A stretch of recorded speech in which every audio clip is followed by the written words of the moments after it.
I had been an abandoned baby, was born in Korea, found on a street by people who brought me to an adoption agency. I want to get the MBA. I want to get that job in New York in the Ivory Tower on Fifth Avenue. I want to have all of these labels. It fed my ego. And the beauty industry, as I knew it, was very egocentric.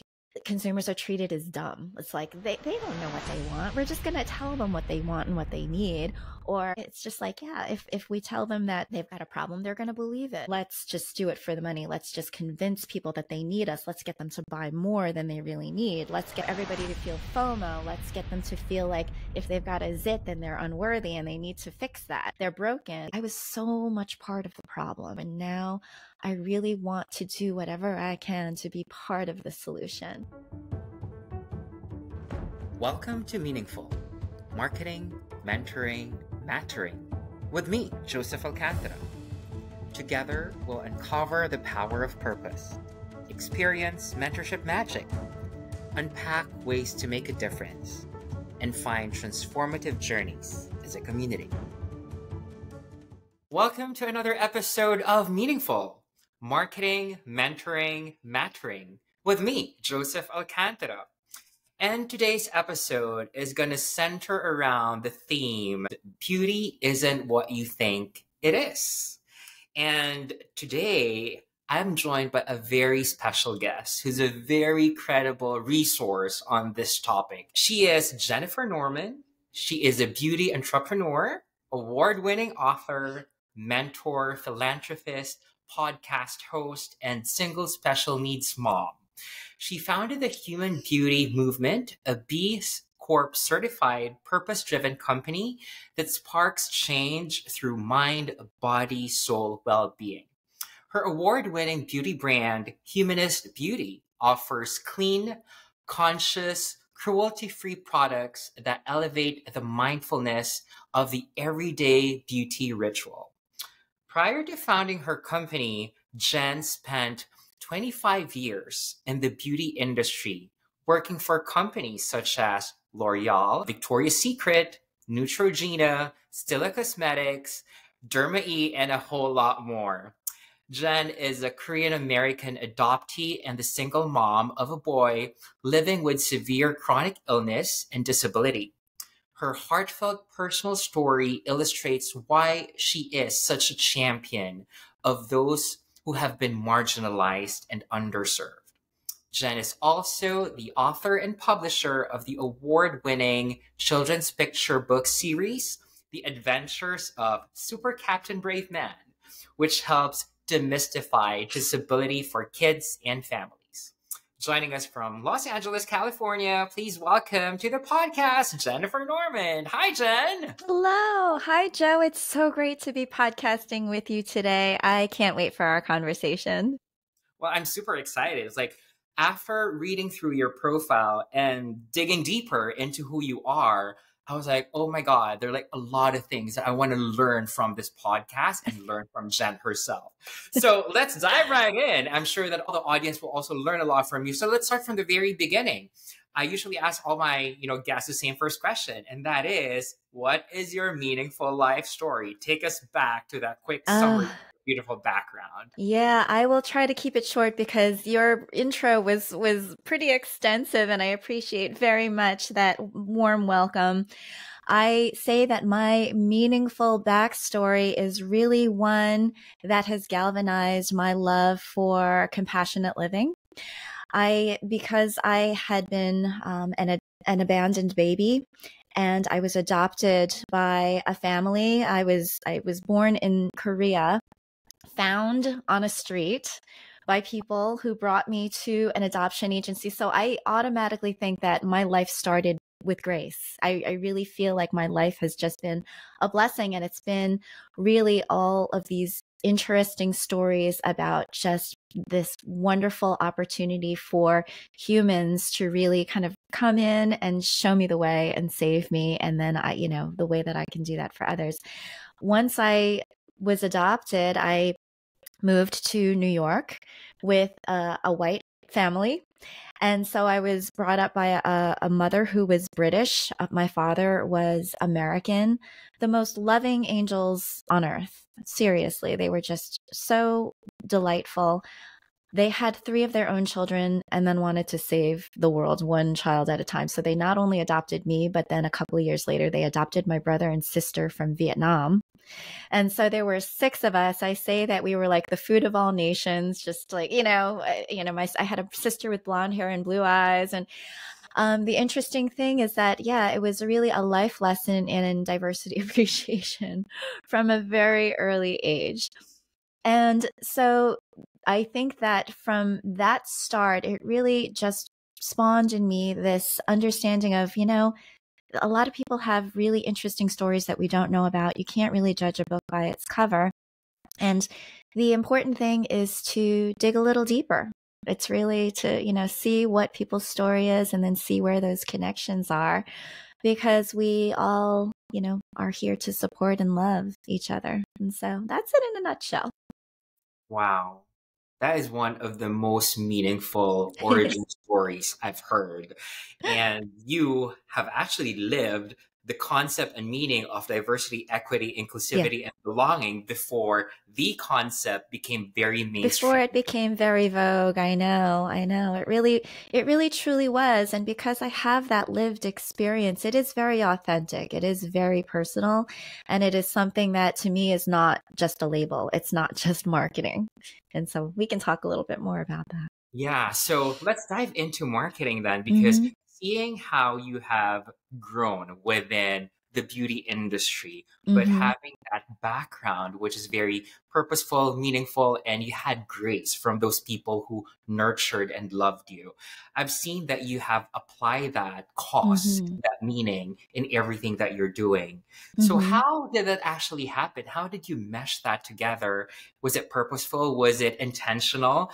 Take us through that process of you meshing your professional experience in the beauty industry from being employed to now being an entrepreneur, and how you have blended that beautifully.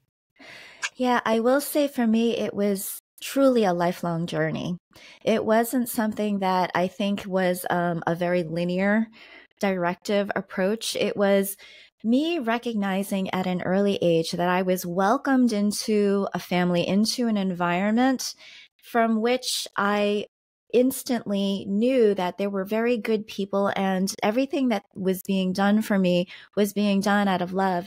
Yet I still internally did not feel like I belonged. Like I had to find that for myself. I had to take that yellow brick road to the Wizard of Oz to figure out that I had it in me all along, but it wasn't very automatic. And so as I was growing up, I found myself just very insecure, feeling a low self-esteem, feeling very internally lonely. And what that did was it caused me to seek out ways to self-express. That's a very big way that a lot of us try to deal with our emotions. It's like you dive into art, you get a bit rebellious, you try to push and pull around the edges. And what I found was I had an affinity for the beauty industry because I was like, oh, beauty, this is makeup, hair, I can shapeshift. I can be whatever I want to be, or I can be something to make myself feel like I belong. Like, oh, I can do my hair and I fit in with this crowd, or I can wear this and I feel like I'm accepted by this crowd. So it was very, at first, internally driven, but it can very easily precipitate into something where you're longing for outside external validation.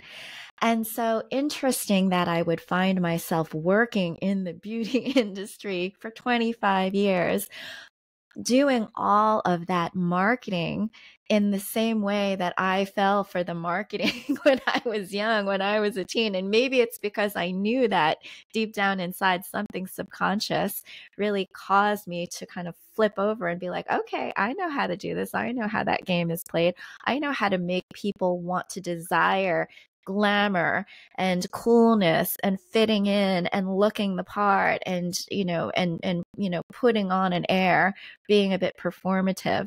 I knew what that felt like, and I knew how it gave this sense of empowerment to a certain degree. And so, yeah, I have to say though, I loved my experience in the beauty industry. I truly had a passion for it, until other life circumstances made me recognize why I really was doing what I was doing. And so I had to do a bit of soul searching and unraveling, and that's where I am today. Beautiful. Like, beautiful journey. I recognize that your journey in the professional industry also came in stages. I mean, Hmm. based on your younger years as a teenager, finding yourself, finding your outlet, finding ways to express yourself that led you into finding the beauty industry and being able to express yourself there and Hmm. recognize that I can belong here, and finding ways to express yourself visually using Hmm. those instruments. Hmm. And also at the same time, probably recognizing towards the end of it, as the times have changed from the concept of what cosmetics is all about. Some people are saying that you're hiding yourself, to where we Hmm. are right now. We are expressing ourselves, being more Hmm. natural, being more realistic, especially when it comes to social media, where authenticity, Hmm. the concept of perfectionism at this day and age is being debunked. Hmm. So having experienced that full gamut of 25 years of journey from, okay, let's hide, okay, let's express, okay, let's be natural. What Hmm. has your take been when it comes to now building your own beauty brand, Hmm. especially that you are incorporating your actual lived experience on diversity, on authenticity, as well as the sustainability aspect that I've seen is a huge part of your Hmm. portfolio? Yeah, thank you for that beautiful question. I have come to discover that there is so much value and meaning in individuals as well as companies to do that inner work of asking why. Thank you, Simon Sinek, for that. I Mhm. really think starting with why galvanizes the intention of all of the things that you're doing henceforth. It really is the core. And so for me, my why, I didn't recognize it early on, but it was, you know what, I want to get the MBA. I want to get that job that's, in New York in the Ivory Tower on Fifth Avenue. I want to have all of these labels. It fed my ego. And the beauty industry, as I knew it, was very egocentric. It was like how you're presenting yourself and how you're looking. And so it was absolutely my why up until I realized its detriment. And now I think that a lot of companies that are also now starting to exercise that question of why are realizing, oh, this why that we had before was not such a healthy one for humankind. And, all of this, well, let's just do it for the money. Let's just convince people that they need us. Let's get them to buy more than they really need. Let's get everybody to feel FOMO. Let's get them to feel like if they've got a zit, then they're unworthy and they need to fix that. They're broken. They're not thin enough. They're not beautiful enough. They're not this. And so it's like, let us create this dissonance in people between what they think of themselves and what our products or services can do for them in order for them to pay. That margin is the value of what you're offering. And then it becomes very transactional and it becomes very hollow and it becomes something that is really undermining the well-being of society, frankly, individual by individual. And so now I think that, we know better, so we're doing better. Before, I don't think we knew better. I think because now we've got this mental health crisis. We've got people and young people who are really, really not well. They're not well with themselves. And so what I have recognized is, gosh, I was so much part of the problem. I was so much part of the problem. And now I really want to do whatever I can to be part of the solution. And not that it's a savior sort of a thing. It's just like, I know better, so I must do better. Like once you see it, you cannot unsee it. And so the way that I build out everything that I do now is really starting with that intention of why. Why do I want to do this? I want to do it because I want people to be okay with themselves. I want to do it because I want to give them tools and opportunities to really do that inner work, to find out more about themselves so that they can self-express from a place of authenticity and not from a place of feeling like their value is coming from anything else that anybody else is saying about them.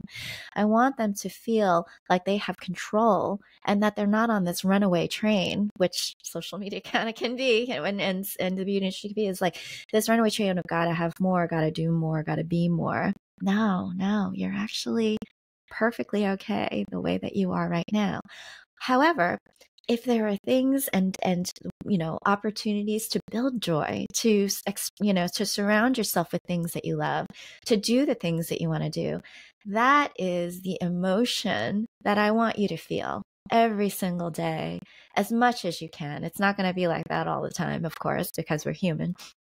But the more that companies can get into this place and brands can get into this place of marketing from a place of love and not from a place of fear, we always talk about the love versus fear dichotomy, and think about what kind of messages are you putting out there? Are you putting out there time is running out and creating stress and anxiety and FOMO? Or are you saying like, here this is, oh my gosh, look at all these wonderful things. Here's some opportunities to get creative. Here are some fun things that you can do here. So it's really just about the way that you're going about marketing to see if it's helping to build wellness or tear it down. I love your take on optimistic or positive marketing, because at the end of the day, I know that problem solution actually worked for like the longest time, and using the fear tactic and you're not perfect and this product will make you perfect has worked so well in the 60s to the 80s and the 90s even. But now again, time has changed.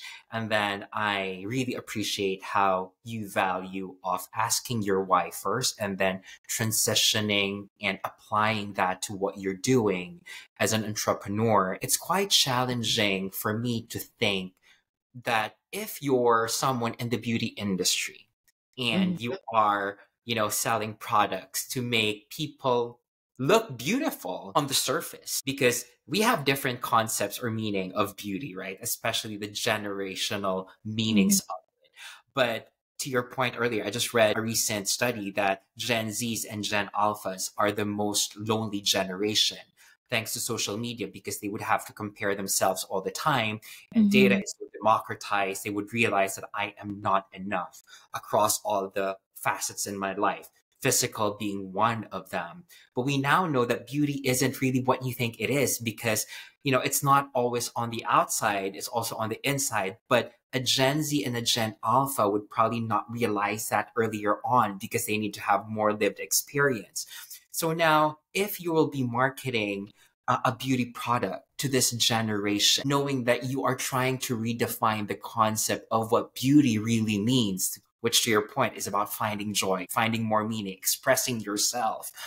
How do you balance that? Because a business is a business. You need to sell, you need to gain profitability, you need to create, a seemingly problem that your product can eventually solve. How do you navigate those challenging journeys in your industry? I want to press pause for a moment because you said so many important things right there.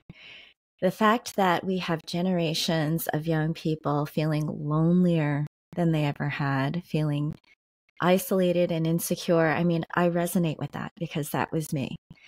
And it tears at my heartstrings, because I think the environment that we have created in society has only exacerbated the issue. I mean, look at what's happening. And so if we take a moment to think about the pressures that people are under right now when they are looking at social media. And it's so ironic that social media isn't social, is it? It's like it's a ruse of sociality, but it's not true connection, which is why it leaves people feeling so lonely. If a young person doesn't have a strong foundation to know that they're not enough, And let's face it, a lot of people don't have that. They can't figure it out. They have to go through life, and they look to externally for this understanding of where they fit in and where they belong. And a lot of times they're left feeling like, I'm not enough, I'm not good enough. And the traditional beauty industry has only exacerbated that, frankly. It creates this illusion of, this is a lifestyle that other people are living, and it's something to aspire to, but you're not there yet. And people only see that difference. They only see that divide. So if we take a minute and if we think about closing our eyes and meditating for a moment and thinking about what real beauty is. To me, it isn't what I always thought that it was when I was growing up. It isn't about cosmetics. It's not about hair. It's not about fashion. It's not just about looks. To me, beauty is a feeling. And the feeling that I get when I think about beauty is one of appreciation. It's about gratitude. I can't recognize anything as beautiful unless I appreciate it, or unless I feel grateful for it being in my life. And so if we were to think about that and think about the things that we're grateful for, those are the little bites of beauty that we can start building from inside out. And that work is very important for everybody to do, to be able to say, you know what, I've had a love-hate relationship with myself. I used to, believe you me, and I'm very open about this today. It's like I had bulimia. I did plastic surgery. I've had liposuctions, because I felt like my body was grotesque. Like I would compare myself to the models that I would see in magazines and on the screens, and I felt ugly. I felt like just absolutely horrible. And for anybody to feel that way about themselves because they are comparing themselves to somebody else, it's kind of a travesty, because it's a sense of loss of really just understanding and appreciating your own value. And so if people can do that work to really say, you know what, my body does so much for me. I don't even thank my body. I don't treat myself with love. And just starting very small and organically, and then learning to nurture and develop that love and that beauty from within, then little by little, they will be able to achieve this sense of calm in their life, this sense that I don't need to keep up, I'm actually okay. And then the enthusiasm to explore more as you're ready for it, but not feel like you're getting run over by this runaway train. It's such a meaningful reflection, especially coming from someone who's seen the whole journey of the definition of beauty in our generation and how it should be portrayed and marketed today, especially that we are on that sad crisis on this generation, that hopefully, as what you've mentioned earlier, you wanting to be part of the solution to that, and using what you know and using the tangible products that you're offering to be part of that beautiful solution should be hopefully the mantra of most entrepreneurs who are willing to take part in hopefully the new evolution of what this is all about. Diving into more of the meaningful marketing within the context of your category, for example, if you were to talk to your co-entrepreneurs who are your friendly competitors in the space, what would you try to aspire for them to think about and follow as well, so that as an industry, to your point earlier, you are not portraying your products as the solution to really just look and feel good, but really find that joy, that gratitude, that self-expression, while still believing in your beauty as a person and as an individual? Yeah, and I'm so glad you asked it in that way, because back to business school, back to, marketing and sales and all of that, the way that business is structured, it's us versus the competition, isn't it? When you realize or when you come to the belief that there is no competition and that there's only collaboration, then you get to a more meaningful way of marketing. There's a space for everyone. Yeah. And because competition is born out of scarcity, which is a feeling of lack, that it's going to be a zero-sum game, that their loss is my gain and my gain is your loss, or vice versa. That is, that's how transactions are built. It's like, I do this, you get that. I win this, you lose that. And when we can flip the script, and that's what I love about, the B Corporation, segment of the economy, is because it's really trying to do things a bit differently. It's about saying and instead of or. It's about saying, yes, I can succeed and you can succeed. We can open source this. We can work together. There's plenty to go around. It's, I love you and you love me. It's the Barney thing. It's like, it's about marketing in a way that is truly authentic to the intention, and the intention being one of goodness and well-being, of regeneration, of sustainability, of understanding and respecting not only people and consumers, because believe me, I've been in many, many meetings over the course of years where consumers are treated as dumb. It's like they don't know what they want. We're just going to tell them what they want and what they need. Or it's just like, yeah, if we tell them that they've got a problem, they're going to believe it. And so it's not respecting the nature of the consumer, and it's not respecting the people that work for the company, frankly, working them to the nth degree in order to, get more out of them, and, diminishing their well-being. I think that life is a bit different now, which is wonderful. I think we're recognizing what the detriment has been on some dysfunctional marketing, what the impact has been on dysfunctional organizations, and what we can do to start righting the ship, what we can do to have a better relationship with our consumers, with the people that work with us, and with the competition, and with society as a whole. And that's what we call stakeholder values instead of stockholder values. It's really about, what can we do to really just build an ecosystem that is not an ego-system. I love that. I love that.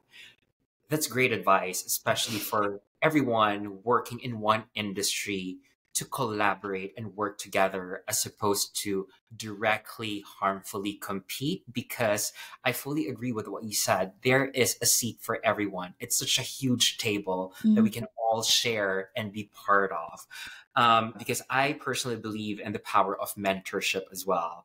When you collaborate, you come across people in the different stages and phases and seasons of your life who have influenced you to take away something, learn from it, and take that in your journey.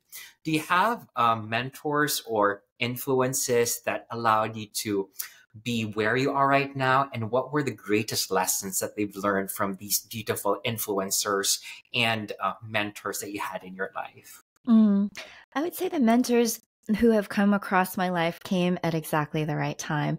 And they haven't necessarily been ones that I've had personal relationships with, but they're the books that I've read, they're the podcasts that I listen to, that, I think that when I was going through one of the lowest parts of my life, and I was like suffering from depression and all of that, I had gone through my first divorce. I read The Art of Happiness by the Dalai Lama, and I had an opportunity to see the Dalai Lama speak when I was in New York. He was in Central Park, giving a speech. Richard Gere was there, so, and it was like my, I know, right? I know.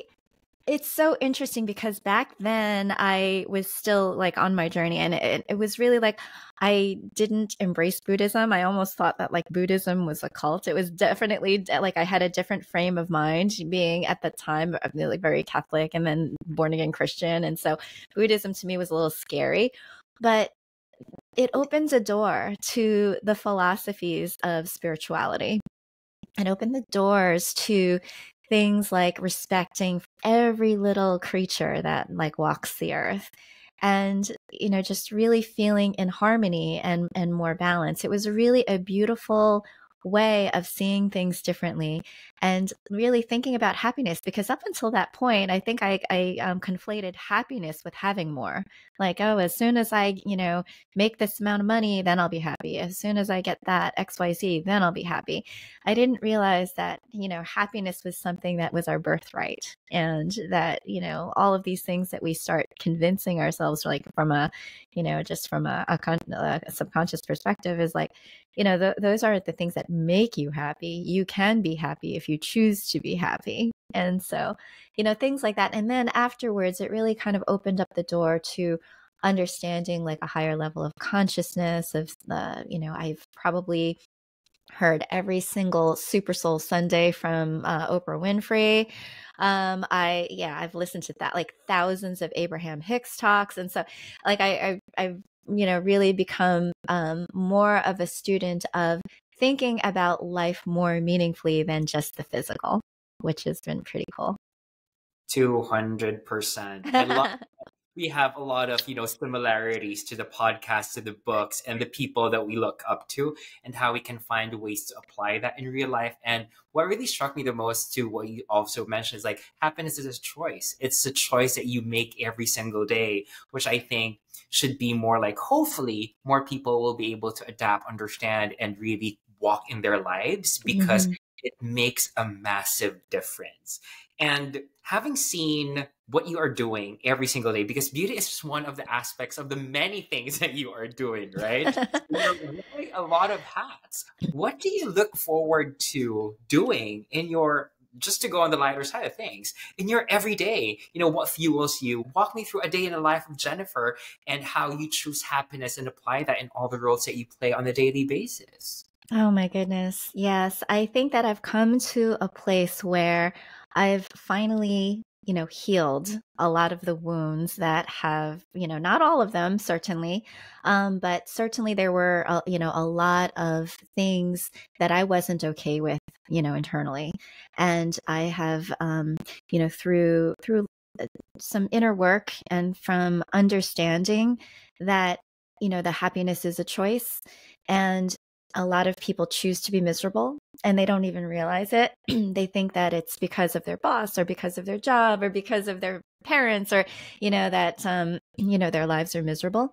But if you can really reach in, and from the moment that you wake up, say a word of gratitude, thank you. Thank you so much for this life. Thank you so much that I've got a roof over my head. Thank you so much that I've got food to eat. Like, a lot of times, because we compare, we think, oh my gosh, this is what I'm lacking. But if you can be thankful for all of those things that, are in your life, and you ground yourself from the very beginning, and you start your day, thanking the sunshine, thanking, the pets that you might have, the loved ones that you have in your life, then everything from there really builds upon this sense of gratitude and this sense of enthusiasm for what the day will hold. And that's how I've chosen to live my life now, rather than feeling like I've got to get in the car and go to a job. I was like, you know what? I'm going to start designing my own life. I'm going to start creating the way that I want every day to be. And so entrepreneurship for me allows that. It allows me to really take on the projects that I want. It allows me to spend the time with my son that I want to. And it allows me just space to be.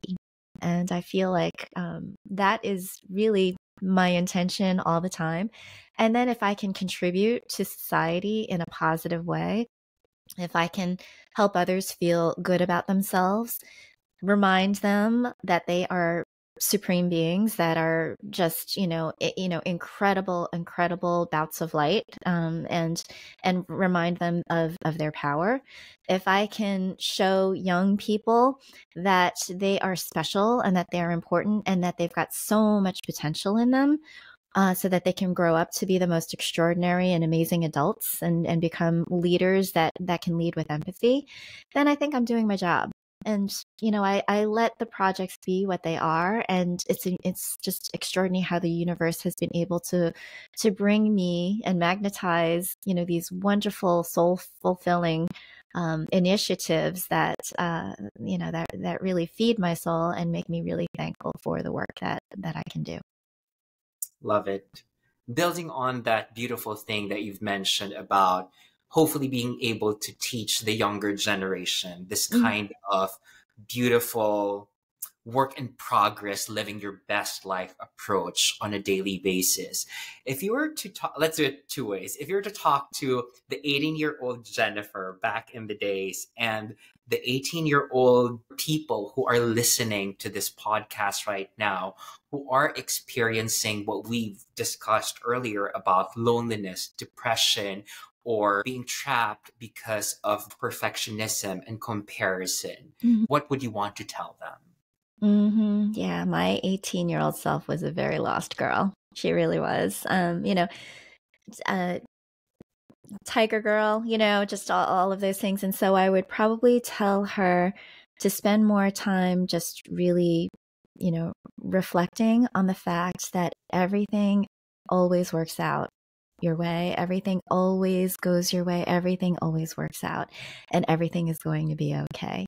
And if we look at these instances in our lives continuously as learning lessons, opportunities, the positive side of things, then we will gain more positivity in our lives. If we look at everything as it's a crisis, the sky is falling, everything is a disaster, nobody likes me, it's those stories that we tell ourselves. If we can continue to tell ourselves better stories, ones that raise our vibration, then our lives will manifest in that way. And so I would encourage, I know that she probably wouldn't listen because she was very hard-headed and stubborn, but, if I could get in there and say, you know what, everything's going to work out for you if you see the bright side of things always, then, or at least, strive to do that more than seeing the dark side of things. Things will always work out. That is a great advice. And to the younger generation who are listening to us right now, what would you want to share with them, especially having experienced the good, the bad, and the ugly, and the beautiful of the beauty industry? Yeah. I would want young people to know that I understand how it feels. I understand the pressures. I understand the anxiety, how overwhelming everything seems right now. Because to the young people, knowing that we have come to this place, and a lot of it was born out of fear. It's about news and people feeling like, oh, it's not safe to go outside. You need to stay inside. Oh, it's easier for us to get our entertainment on our screens. This is, and feeling like this is a surrogate for meaningful connection because I'm not really getting that from anybody around me. So, just understanding that this is an opportunity for you to be the example. This is an opportunity for you to be the way, to be the change that you wish to see in the world. Because once we realize that, I can't, I really can't depend on anybody else for a lot of the way that I'm feeling. It's really up to me. Once you decide that you are an empowered being and not a victim, then you start living differently. You start making different choices. And little by little, you'll get to a place where you're like, yeah, I'm a badass leader. I get it. Amazing. So Jennifer, we're on our last question now because I've learned a lot from this beautiful conversation. I feel I was able to absorb that really beautiful positive energy that you just shared with everyone. So my last question would be, it's pretty much the same for all the guests that I have, and that is, what does a meaningful life mean to you? And I know that you're kind of living that right now. How do you sustain that every single day? I think that when we start with intention, and if we can ground ourselves in knowing that there is preciousness in the pause. So if somebody writes something on social media and your knee-jerk reaction is to lash back, or if somebody says something off kilter, it's a visceral reaction. It's like you always want to get back at that person. Or, if somebody does something nice, it's like, oh, I want to reciprocate that.